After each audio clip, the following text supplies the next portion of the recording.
Okay, hi everybody.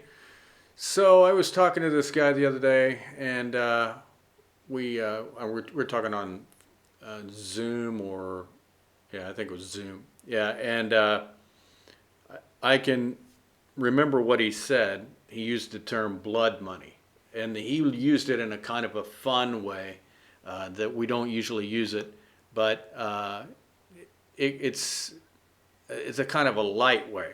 Okay, so we were talking about in just a second. Let me move this over. Okay, so we were talking about me joining this language teaching organization that I was a member of before, and I told him that I was a member, but I quit, and he said, "Well, it looks good for getting jobs if you're a member of that organization," and the organization just it has like conferences and people give presentations and stuff like that, and sometimes you meet people, but it doesn't. For me, it doesn't make sense to be a member year after year.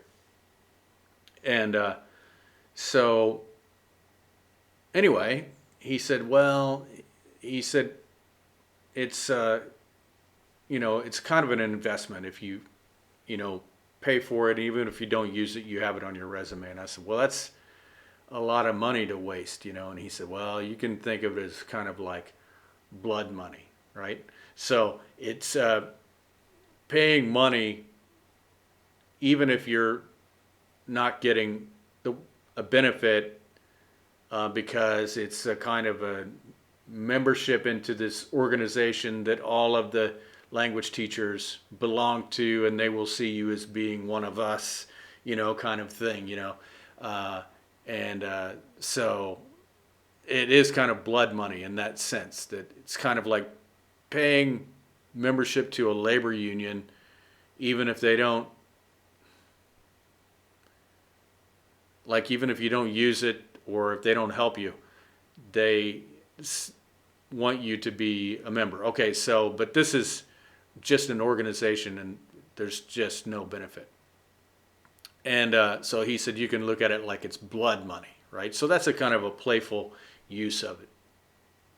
And but the term blood money originally came from the Bible, and I'm not really an expert on the Bible. I'm sure there are people out there that know a lot more than I do about it. But there were 12 apostles, right? And one of them was a guy named Judas, right? And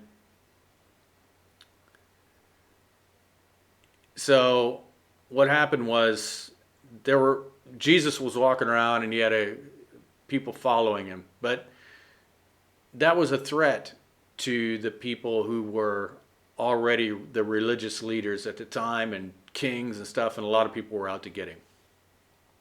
So what happened was he was paid by some people to betray Jesus, right?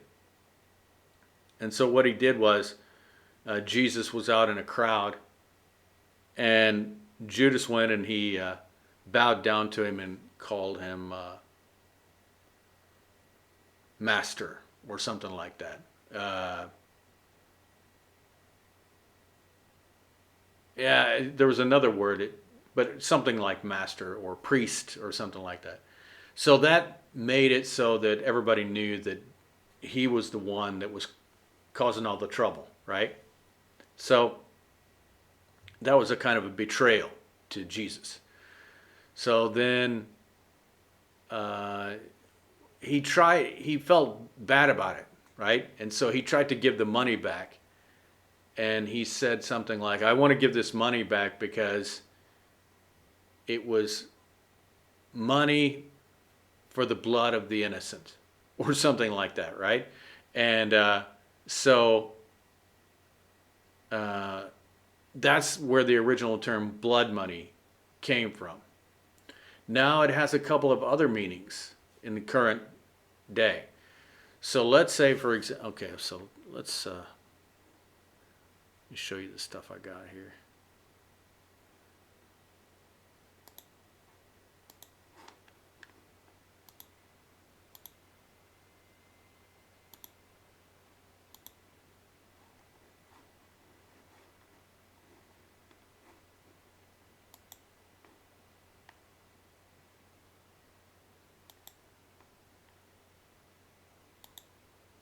Okay, this is just the thing that I just told you about. I'll just play a little bit of this. That makes Judas the bad man in the Bible. What could be worse than going against the Son of God and to do it for a fistful of cash? This is from Matthew 27, 1-10. When Judas, who had betrayed him, saw that Jesus was condemned, he was seized with remorse and returned the 30 pieces of silver to the chief priests and the elders. I have sinned, he said, for I have betrayed innocent blood. Hence the expression blood money. Okay, so now let's go to a more modern meaning. So in criminal law, it's money to be exchanged for it's money paid to a killer in exchange for killing someone, right? And it also is, so that's one meaning, right? That's a basic meaning. That's called blood money. Now, here's another one. Money paid, oops, my select feature is not working very well. Okay.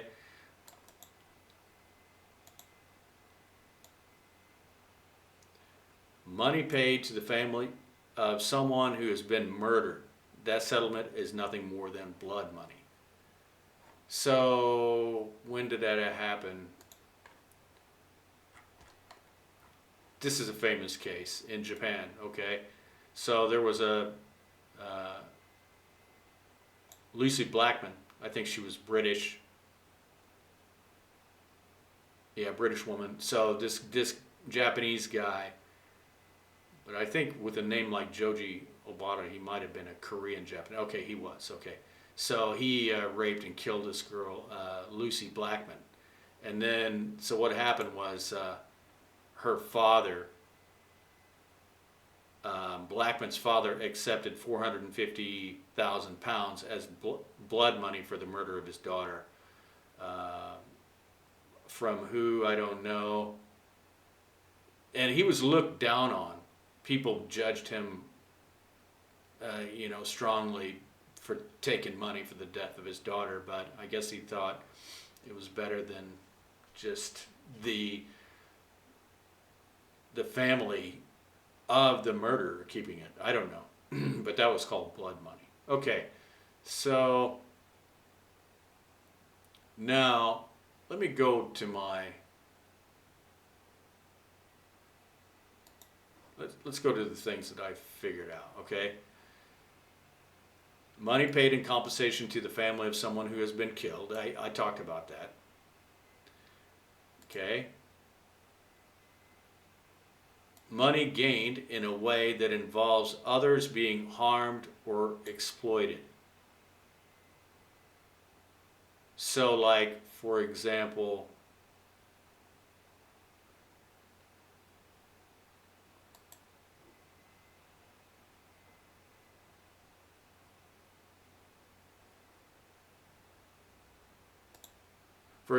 anytime a company makes money through hurting other people, that is called blood money. Let me show you a couple of examples. Okay.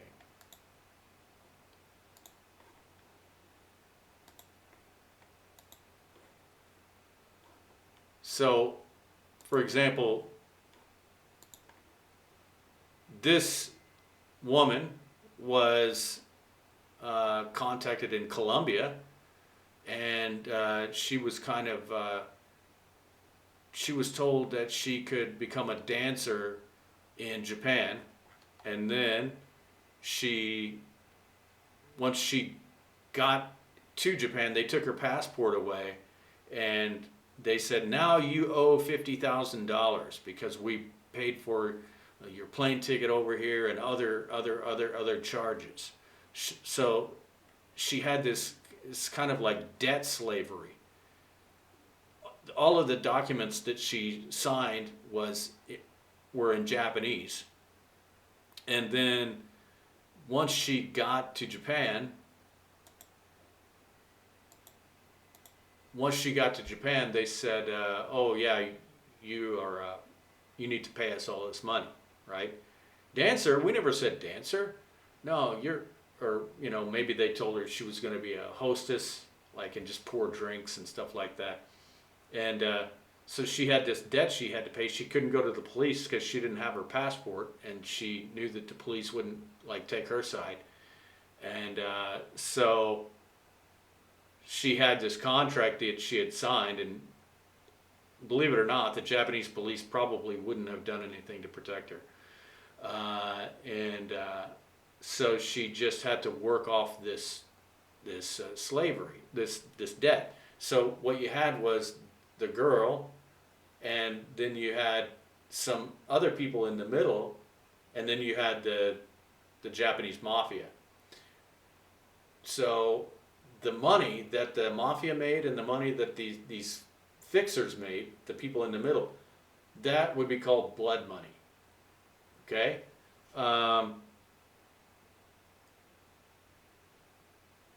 I read about this other thing that happened. Actually, I watched a video of it when I was researching this, and it was in the UK.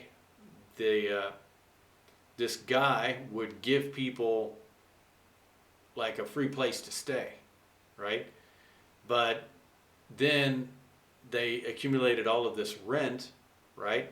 And he would say, "Don't worry about it. Don't worry about it. Okay, don't worry about it." And so they would accumulate all of this debt. So what he would do is he would go down to the sea where the harbor was, and he would find people who needed someone like a deckhand to help them on the ship. The captain of the ship or the owner of the ship would pay off their debt, and then that person who was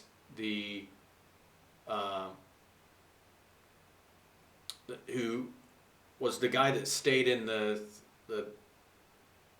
like little hotel, right? They had this kind of like hotel. They'd let people stay for free, and they would say, you don't have to pay it, you can pay it later. Once they had accumulated all of this debt, then they would take them down to the harbor and sell them to the ship captain, and the captain would pay their debt, and then they had to work off their debt. So that was called blood money, right? The money that they received from the captain was blood money, right? Because it was money that was obtained in a dishonest way. Okay. Or, people were harmed by it. This is another one, right? So this woman was approached on the street. They said, "Oh, you have the look. You have the look. You can become a model." And then they said, "Do you want to go? Do you want to go?" And she was kind of naive, right? And then she went there, and she actually had signed a contract to become a porn star, right? So that money that was earned by the company was definitely blood money. All right. Okay, here's another example. Okay, big companies paying big fines to make even bigger money by exploiting people. So sometimes, like, it happens that, like,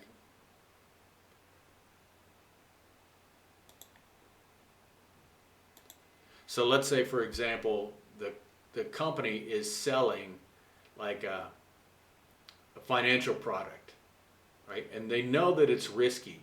They know that it's risky. So but they can make a lot of money selling this financial product. And so they decide that even if they do get fines and penalties from the government later, it's still worth it to go ahead and sell this risky financial product. And that money that they earned is kind of like blood money. Okay. Depressing topic, all right. So anyway, but the way that my friend used it was a funny way, right? Okay. I talked about that.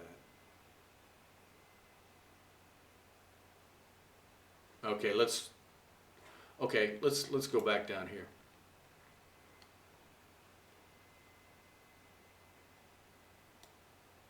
So yeah, money paid to an unethical organization or person. So let's say, for example, if the mafia comes to you and, you know, tells you that they'll protect your shop if you pay them money, well, that's extortion, and that money would be called blood money.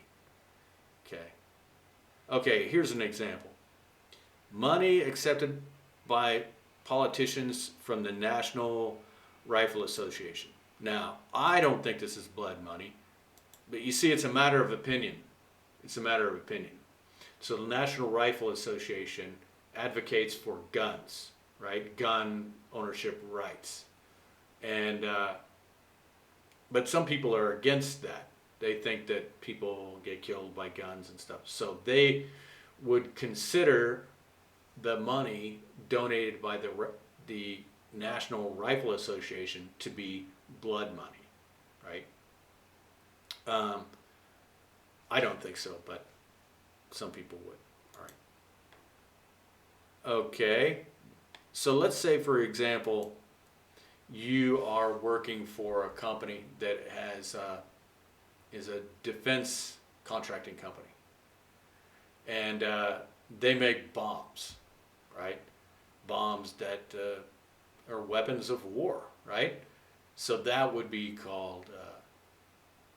Some people that are against war would say, "Oh yeah, well, that's all blood money." So it's a matter of opinion.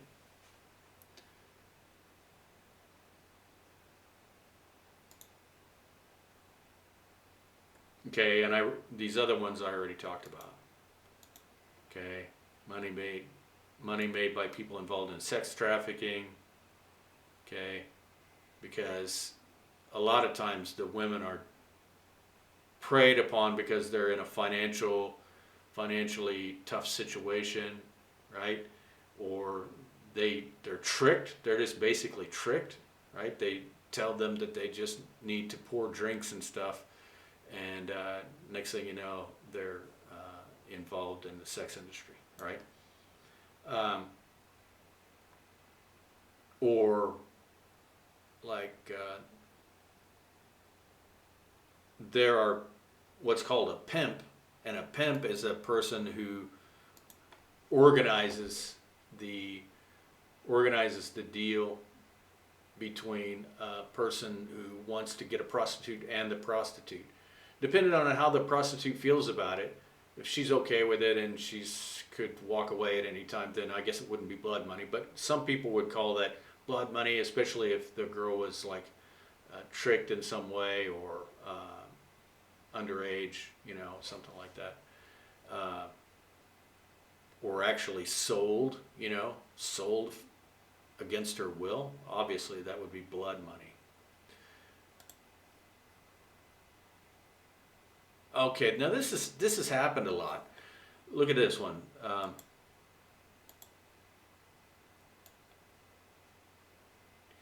There have been times when a car had a safety problem. Okay, and what happened is the car company they did the math.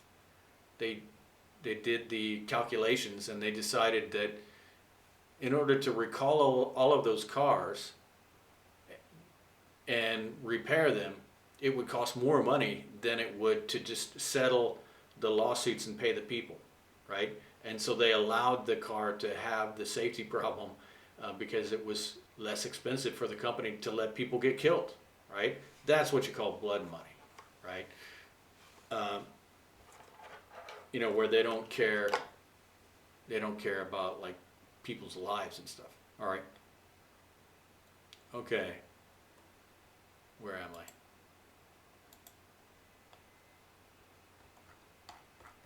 Okay, so it's funny because that's a kind of a heavy topic, but I wrote it down in my little thing to keep track of my idioms on, because of a kind of a funny way that a friend of mine said it. Oh, that money that you pay to that language teaching organization is kind of like blood money, right? So anyway, so I will talk to you on the next idiom.